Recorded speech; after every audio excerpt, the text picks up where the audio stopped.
Coming up on Newswatch in Focus, 1 in 4 children in our area struggle with hunger, but local high schools are partnering with area food pantry organizations to do something about it.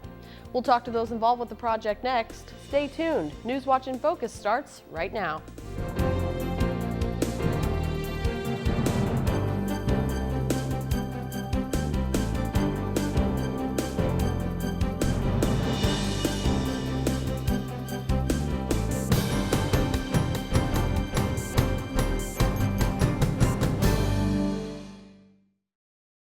Welcome and thanks for joining us for Newswatch in Focus. I'm your host, Kate Pleasant.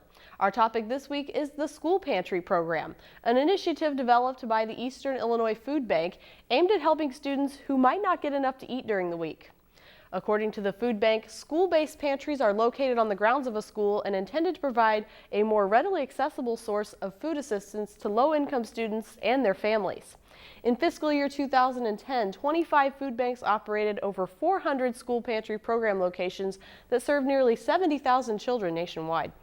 According to the Eastern Illinois Foodbank, 1 in every 4 children in our area struggles with hunger, and nearly 14 million children nationwide are being served through emergency food assistance from the Feeding America organization.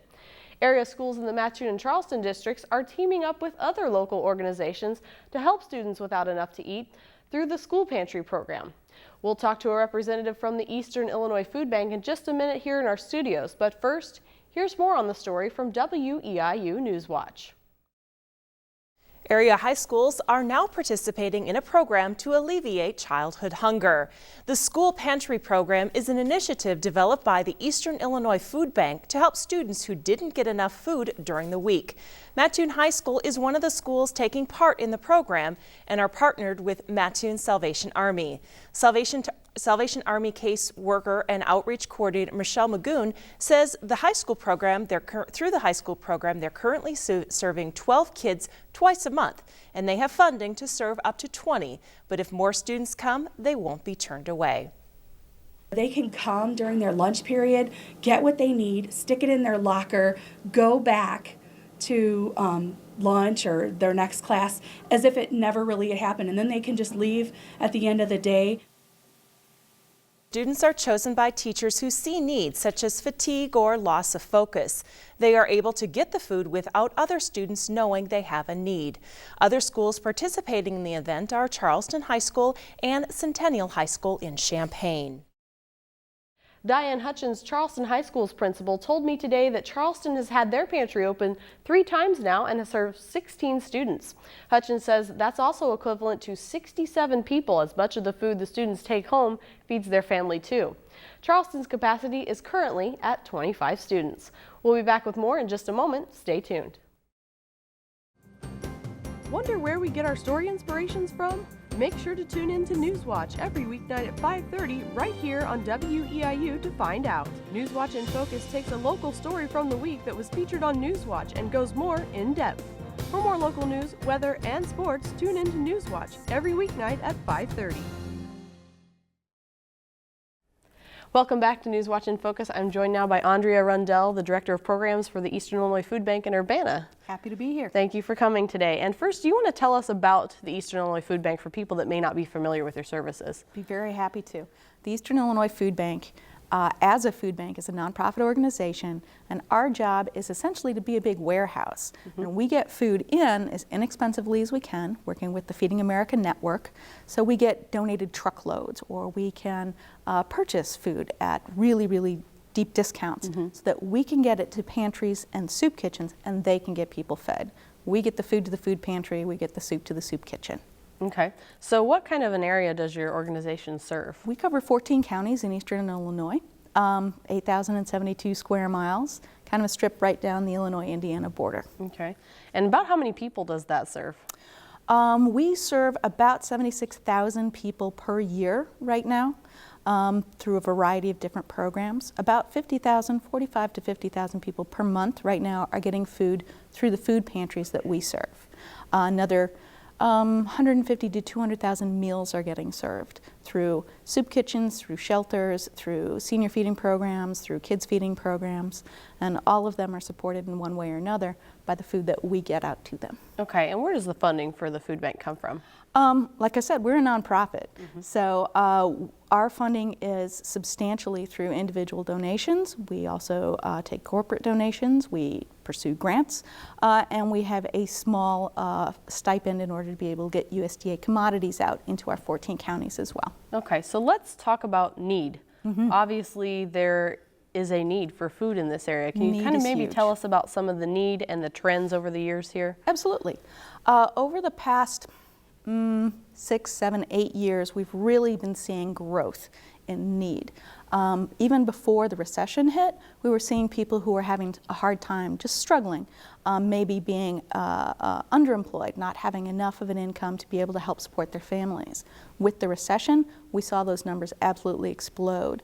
We saw a 133% increase from one year to the next in people in need of assistance and asking us for assistance. So what we saw was people who suddenly, they'd been doing okay, they'd been hanging in there, suddenly all their costs were going out of control, and their ability to bring in income was not keeping up with it, or they were losing jobs. And so everyone who was just kind of hanging on kind of fell off the edge right there. Okay. So we saw this huge growth in brand new people in need in East Central Illinois. Okay, and I'm assuming this is all types of people that need assistance. It's This not is- just kind of a typical stereotype. Absolutely, this is all kinds of people, especially like I said, when we saw all these new people come in. We're hearing from our pantries, we're hearing from the various programs that we work with over and over again. They're seeing greater numbers, and it's so many new faces coming in and people saying, I never thought I'd have to do this. I have no idea why. I have a job, but I have kids, and I can't seem to keep everybody fed. And nobody's going out of their way to buy expensive food, Right. but food costs themselves have gone up on an average of 5% per year over the last 6 years. And so 5 years ago, you were paying, 25, 30% less than you're paying now in order to be able just to get food on the table. So people are really strapped, and the emergency food system is there to help them get through those. Okay, and so is there a qualification process or something like that that people can go through if they think that they have need? There are different kinds of programs that we work with. The pantries that we work with in the area all have income eligibility levels that are set up. Okay. And the vast majority of the pantries that we do work with have only that income eligibility level and perhaps a geographic service area. So in Coles County, you might have to be a resident of Coles County in order to be able to access, for instance, the Mattoon Community Food Center or the Charleston Area Food Pantry. Okay, so there's help out there though. So if you think you have need, go and check with these organizations. Absolutely. That's one of the things about the emergency food system and the way we do things. Of the many people who are in need in our area, something about only half of the people who are at risk of hunger, which is to say they don't know where their next meal is coming from, or they're uncertain whether they'll be able to feed their family tomorrow. Almost half of the people at risk of hunger are eligible for federal food programs like SNAP, the Link Card, or school lunch and school breakfast. The other half are actually income ineligible. They make too much income to get those federal programs, and so the charitable response that we work with is what's actually helping them the most. Okay, and you were telling me before we came on here that the biggest user of these programs is not who you think. It isn't. And it's kind of scary, really. Right now, in Eastern Illinois, 1 in 7 individuals is at risk of hunger. And again, that's just, they're not sure where their next meal is coming from. But 1 in 4 kids is at risk of hunger. So it's children. So it's really hitting young families and children. And so that's led us to say we have to do something more to make sure we're reaching out to kids and making sure kids and young families are getting what they need. Okay, and that kind of leads me to the School Pantry program, which is what Yes. we're kind of talking about today, and we mentioned earlier in this broadcast. Tell us about the School Pantry program, how it came about, and just in general about the initiative here. We're really excited about it. It's our latest initiative. It's part of what we call our Healthy Futures Initiative, and that's a series of programs that we're using to be able to direct our resources to where kids are in need.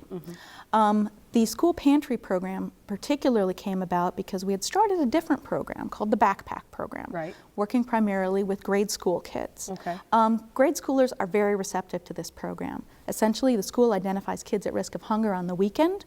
Those would be families who rely very heavily on those free and reduced breakfast and lunch during the school day, but on the weekend, they're uncertain about feeding the kids. Right. So we've worked with a bunch of schools to identify kids for that program. Those kids get a backpack of food to take home on the weekend to take care of them. Okay. It's a good amount of food, but it's a small amount of food. It's not intended to feed a whole family. Right. So one of the drawbacks of that program is that it is so very specific to really just feeding the kids unless you really put a lot more resources into it. Okay. What we found, high school students have no interest whatsoever in being involved in a program that identifies them as poor and hands them something. Right. Right? It's kind of goes with that middle school, high school That's perception exactly of, I'm right. embarrassed maybe by that. That's exactly right. These are, young people becoming young adults. They want to be independent. They want to be taking care of themselves. And it's embarrassing to them to have anybody think that they can't do that. Right. And so this required a really different approach. So what we did was we said, okay, we talked with some other food banks across the country who were trying the same sorts of things. And they said, what's working is putting a pantry in a school. So Okay. that the kids can access it themselves. They're not getting handed something. Right. It's made available to them.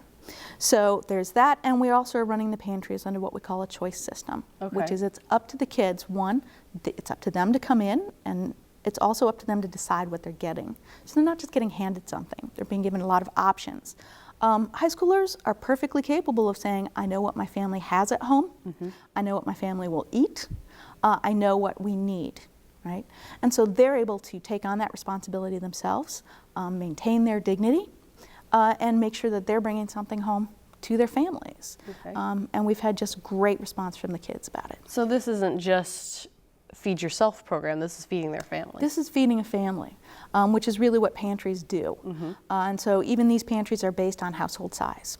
Okay. And so kids can come in, according to their household size, they can select so many of the items, and they can bring them home. And how did you say these kids were identified? Is it in a similar way, or? It is actually in a similar way. Okay. Kids at risk of hunger have different reactions to that situation. For high schoolers, again, they don't want to be identified as having Right. that sort of risk. So there are all kinds of different things for high schoolers. But in schools, staff notices what's going on. They notice when there are kids who are hoarding food. Food comes into the classroom, some of it goes in the backpack, more of it goes in the backpack. Are you going to finish that? Are you going to eat that? Can I have that? Right, those kinds of indicators. Also, at the high school level, kids are less inclined to utilize those free and reduced lunches because, again, they're kind of identifiable as this is who this is, and they don't want to have anything to do with that. So one of the things that actually one of our principals pointed out was it's the kids who avoid lunch. Okay. They won't come to lunch. They don't They'll go to just lunch at all. disappear so that they don't have to be in that cafeteria with nothing to eat or eating that lunch that is going to show everybody that they're poor. Okay. And so how does this work as far as the discreteness, because you said that's a big deal for the high school It kids. is a They don't big want to deal. be identified. So how does it work in a typical school when these kids go to pick out this food? Well, a couple of different ways. One is we start with the school staff. Generally, it's going to be the school social work staff or whoever is in that sort of school support team role. And they help to identify those kids in the first place. Then they have a discrete discussion with them. There's going to be this available food. We think maybe you could use that. You could help your family by bringing some food home. Would you like to be a part of the program? Get the parent permission, because this is a program being offered to minors. Right. And then the schools themselves set up the times and places that this is going to work. Okay. So it's really got to work for the school. Any programs that you start, offer to schools, if it's not going to be easy to the schools, if they can't fit it in, it's not going to happen. Right. It's not going to continue, certainly. You see Certainly that with a not. lot of programs, they fall apart because they don't have the support they need. So yeah, so my job is trying to support that Right. and making sure that they have the flexibility to implement it the way they need to. Most of the pantries are set up in a place that's near the front office, Okay. but sort of discreetly off to the side, so it's not obvious who's coming in and who's coming out. It's a sort Maybe of they pathway. came from the office? Yeah. Maybe they came from the office. Maybe they were just going by that area. Who knows, right? They're set up at particular times of the day. The pantries are primarily open either weekly or every other week. Okay. And the kids are notified. It's going to be open. Come on down. And they are able to then go in and sort of shop through the little area. We've got little tiny little grocery stores set up for them to shop through. Okay, and then they take that to their locker, put it away, and then take it home? Some of the schools are doing it at the end of the day, so they Okay. just walk out the door with some bags. Okay. Some of the schools are doing it over lunchtime, so lots and lots of people going on backwards and forwards in the hallway. Everybody's carrying something. Yes, just goes to the locker. Nobody notices. I've heard that's kind of how they're leaves doing it on in the end some of the our day. schools around here. Yes. There's one school that does it during lunchtime, so those kids can kind of slip out, get that, and put it in their locker and take it home in their Yes. backpack or whatever they're doing with Exactly. it. And so whatever the school thinks is going to work best and work with those kids, that's what we want to see going on. Okay, so what kind of funding and support does this require from your end, from the school's end? The schools, this is offered free to the schools. Our job is getting kids fed. Okay. So this is not, funding for the schools is not going to be a barrier. Schools are strapped enough, right? This is what we're doing. We're partnering with those schools, bringing that program in. That's where that is. In Coles County, we've been lucky enough to have United Way of Coles County support the pilot projects in both Mattoon and Charleston. And so right now it's just United Way funding. Okay. We're very excited that they chose to back this brand new program. But we are also asking people to help donate to these programs. And anyone who wants to can donate to the Healthy Futures Initiative at the Eastern Illinois Foodbank. Okay. And that will go to supporting all of these programs. Which brings up kind of an interesting point is about food drives. Because, a Yes. lot of people's knee-jerk reaction when they hear people are hungry is, I'm going to go out and do a food drive. I'm going to get some cans of food. I'm going to donate them to the food bank. Yes. You've said that there's something kind of counterintuitive about that. There really is. It feels so good to say, hey, here I go. I've got this can of tuna. I'm giving a can of tuna. I've supported that program, and isn't that great? And it is wonderful, right? People are giving. That's fantastic. And having something solid in your hand and saying, I'm feeding someone is a really great feeling. The way the food bank works, though, is because we have that network of food banks across the United States, Feeding America, because we also work with other food banks in the state of Illinois, because we work with manufacturers and distributors, we're able to take $1 donated to us and turn it into $10 worth of food going out the door. $10 goes out the door with that $1 that you donate. That $1. So you could give me a can of tuna, and I would make sure it got to the pantry. But if you gave me what it cost for that one can of tuna, I could get 10 cans of tuna and get that out to the kids. Okay. So we're not encouraging people, like you say, it's counterintuitive, but we're not encouraging people to go and run food drives. We're encouraging them to run fund drives. And even $5 goes a really long way if you think of that 1 to 10. Right? I know I love my own charitable giving. I can't afford to give $50 to every charity that I really enjoy, but I can give probably $5 to a lot of those charities. And if $5 you get $50, that's a really good deal.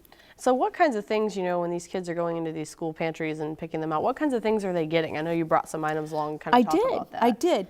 We're trying to make sure, since it is a choice pantry, since the idea is they know best what their families need and will eat, we're trying to make sure there's a wide variety of things there. So we're doing things like shelf-stable proteins, like canned tuna, like peanut butter. We're doing things like canned fruits and vegetables, right? All those kinds of meal maker kinds of things. Right, that things are there. that you could kind of spread out. Absolutely. And then we're doing things like skillet dinners. Okay. Right? So, if you put that out there, if you wanted, let's see, this one is a cheeseburger skillet dinner, but if it happens you don't happen to have hamburger to put in there, you can put that tuna in there just fine. Okay, so right? you're teaching them how to build meals? We are, in fact, teaching them how to build meals as well. Okay. So we're trying to get those kinds of staples out there so that the kids are able to say, I know how to use these things, and I can make a meal for my family out of that. Okay. And so are you seeing so far, because this is new this year, this initiative, right? So are you seeing so far some kind of success with this? We are. I have to say, I really believe we are. The pantries are starting up a little bit slow, which we always expect. Sure. Right? Still talking with the kids, still identifying people, still making sure it's happening. Right, we're only a few months into school here. We're only a few months into school, but we are seeing great responses on the behalf of kids who are really grateful to be able to do this, who are saying things like, I'm so happy that I can do this for my family. These kids are feeling like they're contributing to their families, which is a really awesome thing when you're a teenager, and it's an awesome thing when your family is strapped, right? That's really great. So they're feeling like they are providing for their families, which is a wonderful piece of feedback for us to be getting. And we're also finding that the people who are engaged in it at the schools feel that they have so much more ability to actually help these kids. From some of the previous work that we've done in the schools, like with our backpack program, we've also found that food programs like this have a way of building an ethos of care in the school so that teachers feel like they can actually help with those basic needs, and that families who are getting that help feel like they're getting something from the schools that actually addresses those day-to-day needs. For so many, parent-school interactions, all kinds, for anybody, it can be kid didn't show up to school, or it can be his grades aren't doing so good, or anything like that. All of those kinds of interactions are really important. This is one that says, hi, we know you need some help. We're here to help you. And it kind of goes back, a lot of times to the basic hierarchy of people's needs. Food's on the bottom there. You've got to have that to function in school. You have to have that to function in general. So it sounds to me like it kind of goes all the way back to that. It really, really does. How are you going to be able to focus on getting that homework done if you're hungry and you don't know, and you have to worry about where that food is going to come from or whether you're going to be eating next, right? Like you said, those basic needs, if we're keeping those met, we're making it so much more possible for everybody to be successful. Okay, so what about the timing of this program? Why now? Why not 5 years ago? Why not 5 years from now? I know it's kind of a broad question, but it's just I'm a busy person. Yeah. You're one person, right? I'm one person. A variety of things. As the food bank in the Eastern Illinois Foodbank, we've been evolving as an organization, and we've been becoming more sophisticated about how we go about what we do, understanding who has the needs in our area, and trying to come up with creative ways to address it. As director of programs, that's my job. How creatively can I get after these populations that we know have needs and that we're not meeting those needs? And so some years ago, the Junior League of Champaign-Urbana came to us and said, how about that backpack program? And we said, kids, backpack, great idea. And so we sort of jumped on with that. We're in our 7th year of doing that, and we're finding that it's best when we focus it very carefully on schools with really high need, and like I said, grade schools. And so out of that, one thing we learned was we're not hitting older kids. Okay. So this is what we've come up with. 5 years from now, who knows what next we're going to come up with. But as long as we can keep identifying those needs and seeing what we can do to address them, we'll be coming up with more creative solutions. So it's truly an evolution. You go with the ebb and flow and the trends and things and find out what people are needing. So. Yes, and keeping really close track of those pieces of data, like who is actually hungry right now. 1 in 4 kids, that's astounding. Obviously, that's where we need to be right now. On the horizon, I'm seeing us working with seniors. Growing senior population, that growing senior population is also becoming a hunger population. So that's going to be next on my list. Okay. What's next for this school pantry program? What's in the works right now, and where do you foresee this going, and how is it going to go there? Well, what we're doing is we're trying to figure out how best, again, to utilize this program to get to the populations we know most need it. So this pilot year is going to help us understand where that's going to go and how well it works. We're expecting it to work very well, and I think we have a really good reason to believe it will. Again, because it does serve a whole family instead of just 1 or 2 kids within the family. And that whole family's got to be stable, like you said, and know where that food's coming from for that household to really do well. So we're trying to identify right now, now that we have 3 pilot schools, we're trying to see, where do we move next with this? Among the things that we're thinking is that we know there are a lot of areas in our 14 counties that have maybe 1 pantry in the entire county, or maybe 2. And that means people have to drive 30 miles, 40 miles to get food. Right? At that point, you have a toss-up. Do I pay for gas, or do I, Do I get eat? food, or what do I do? And these are households that are already making those decisions. Do I have enough money for utilities? Do I have enough money for transportation? Can I pay the rent? So food, being the sort of thing that maybe day to day you can get, is going to be last on the list. You need to take care of those first. You don't want to be homeless. You don't want to be out, right? Right. So what we're thinking of doing, we try and help communities set up pantries of their own, independent pantries, run by themselves in those communities. When we are having areas that we know are struggling to do that, we use another one of our programs called Food Mobiles. We send in a one-day food distribution every so often in order to be able to just make sure there's something there. Sort of following in the line now, trying to help establish those pantries. We're probably going to be looking at putting some school pantries in those areas. Okay. That'd be one So- way, I guess, if they don't have a pantry, that's still one way to feed the family. Absolutely. Okay. It's limited, of course, because it's Right. families with kids, and we want to make sure we're hitting everybody, but it's one way for us at least to make sure that there's something going on in that area that's hitting one of those needy populations. Okay. All right. Well, Andrea Rundell from the Eastern Illinois Foodbank, we thank you for coming on News Watch in Thank you very Focus much. today. We're about out of time for today, but we hope you'll stay tuned next for the Four Rivers Ag Report with Fred Peralta. We thank you for watching, and this has been News Watch in Focus. I'm your host, Kate Pleasant. We'll see you next time. Thanks for tuning in to News Watch in Focus. Is there a news story happening in your community? Let us know about it. You can email our newsroom at news@weiu.net. Call us at 581-2911 or write to us at 600 Lincoln Avenue, Charleston, Illinois 61920. Your story could be featured on Newswatch or right here on this show, Newswatch in Focus. For more news all the time, visit our website at weiu.net. Thanks for watching.